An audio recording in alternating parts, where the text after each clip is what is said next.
ये है कहलगांव विधानसभा जो कि भागलपुर में है। फिलहाल यहाँ बीजेपी का कब्जा है। कहलगांव की सीट भी बेहद खास बनी हुई है। क्यों खास है और क्या इसका रिकॉर्ड रहा है? रंजन जी, इसे स्कैन करने पर क्या दिखता है?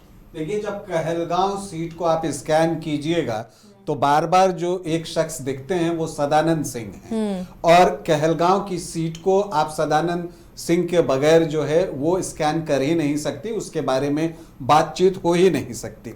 17 चुनाव कहलगांव में हुए हैं और उसमें से 9 बार अकेले सदानंद सिंह यहां से चुनाव जीते हैं।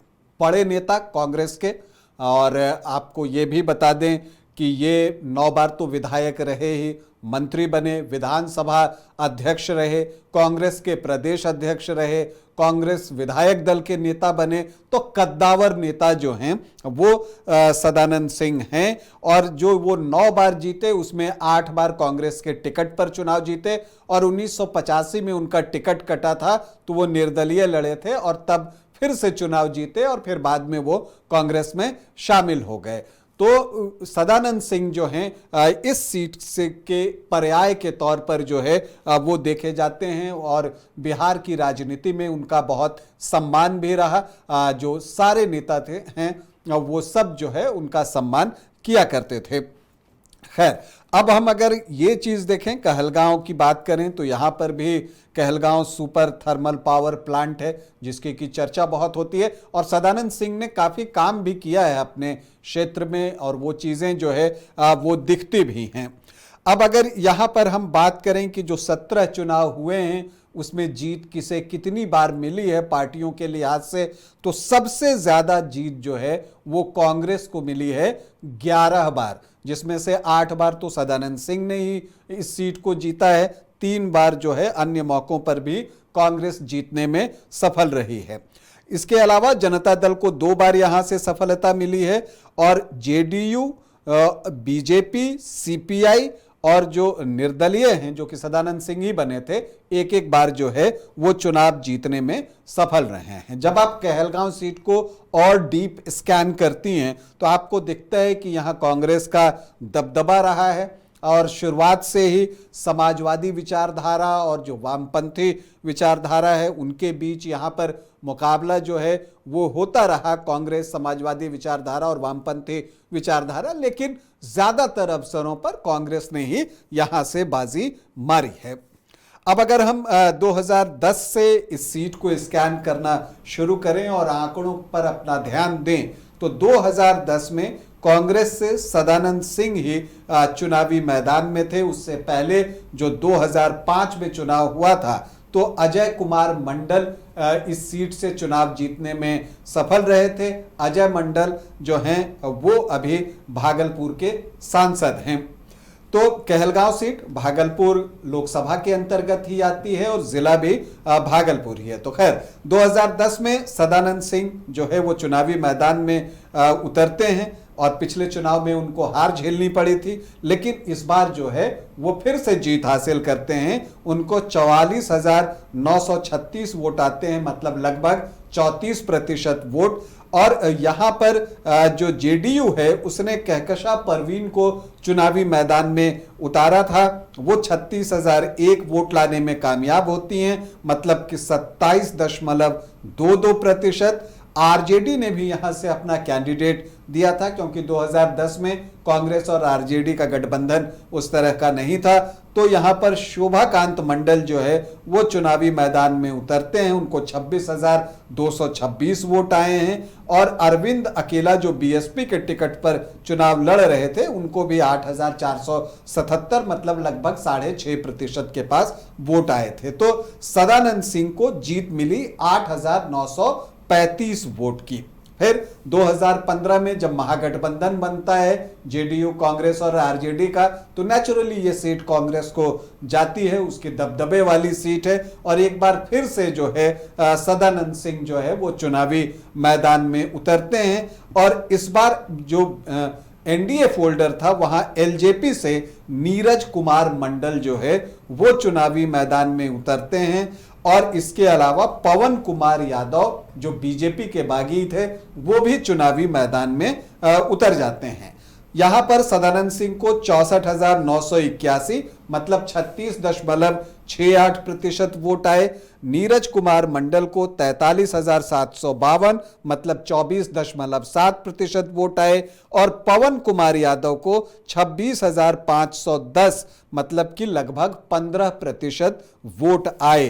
तो सदानंद सिंह को जो जीत मिली वो जीत मिली 21,229 वोटों की। एक चीज जो यहां पर देखने को मिलती है कि जब 2010 में सदानंद सिंह अकेले लड़ रहे थे कांग्रेस मतलब, तब भी उनको 34% वोट आए थे और महागठबंधन में आने के बाद जो वोट बढ़े वो 36.68% तक पहुंचा, मतलब 2.5-3% का ही इजाफा हुआ। लेकिन अगर आप इधर देखिएगा तो नीरज कुमार मंडल जो कि एलजेपी से थे उनको 24.7% और पवन कुमार यादव जो कि बीजेपी के बागी थे उनको 15% वोट मिले। अगर उन दोनों को आप ऐड ऑन कर दीजिए तो वहां पर जीत जो है वो एनडीए की हो सकती थी, लेकिन जब आप अलग अलग लड़ते हैं तो इसका नुकसान तो उठाना ही पड़ता है। फिर 2020 का आता है, सदानंद सिंह कह चुके थे कि अब वो चुनाव नहीं लड़ेंगे, तब यहां कांग्रेस उनके बेटे शुभानंद मुकेश को चुनावी मैदान में उतारती है और बीजेपी से जो पिछले चुनाव में बागी थे पवन कुमार यादव, उनको कमल का फूल देकर चुनावी मैदान में उतार दिया जाता है और यहां से विजय कुमार यादव भी प्रत्याशी बनते हैं। लेकिन चूंकि बीजेपी चुनाव लड़ रही थी तो एलजेपी का यहां पर कोई कैंडिडेट था नहीं। शुभानंद मुकेश को जो है 72,645 वोट आए मतलब 35.4% और पवन कुमार यादव को जो है वोट आए 1,15,538 वोट। तो बल्क में इनको वोट पड़े 56.2%।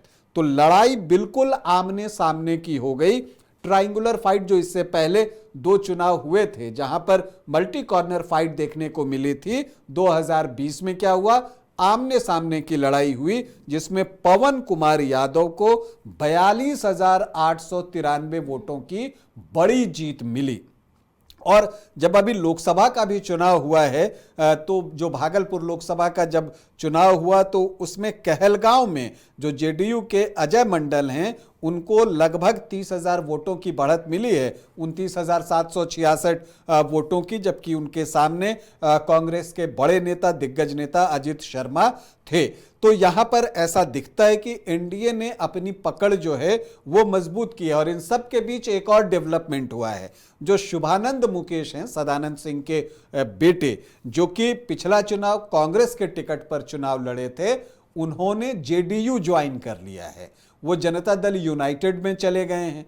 तो अब एनडीए के सामने जो है एक बहुत उहापोह की स्थिति होगी कि शुभानंद मुकेश चुनाव लड़ेंगे या पवन कुमार यादव जो है वो चुनाव लड़ेंगे, चूंकि उनकी जीत भी बहुत बड़ी है, लगभग 43,000 वोटों की है। लेकिन शुभानंद मुकेश जो है वो ज्वाइन करते हैं, नीतीश कुमार के करीबी भी हैं सदानंद सिंह की वजह से, चूंकि सदानंद सिंह और नीतीश कुमार का अपना एक बढ़िया रिश्ता रहा है।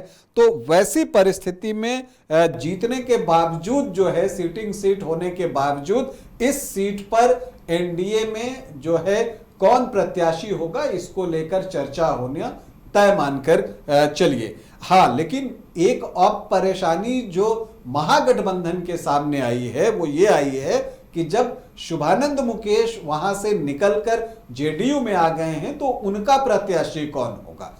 एक यहां पर चूंकि हर वक्त जो है कांग्रेस से आमतौर पर सदानंद सिंह चुनाव लड़ते थे, उनके बाद उनके बेटे को टिकट दिया गया, तो सेकंड लाइन कौन है, कौन चुनावी मैदान में उतरेगा, इसे लेकर जो है बहुत तरह के सवाल हैं। और ये जो महागठबंधन है उसके लिए एक कठिन टास्क भी है कि वो किसे यहां से चुनावी मैदान में उतारता है। हालांकि प्रवीण सिंह कुशवाहा का भी नाम लिया जा रहा है, जो पिछली बार पाटलिपुत्र विधानसभा से चुनाव लड़े थे और बहुत अच्छा चुनाव लड़े थे। और यहां पर चूंकि अगर आप देखिए तो कोयरी, कुर्मी, धानुक और गंगोता को अगर आप देख लीजिए तो वो लगभग जो हैं 20-22-25% के आसपास यहाँ पर आपको दिखेंगे। 1/4 वोटर जो हैं इसी वर्ग से आते हैं। तो इसलिए यहाँ पर ये हो सकता है कि प्रवीण सिंह कुशवाहा के ऊपर जो है ये उनको उम्मीदवार बनाकर जो है कांग्रेस चुनावी मैदान में उतारे। इसके अलावा भी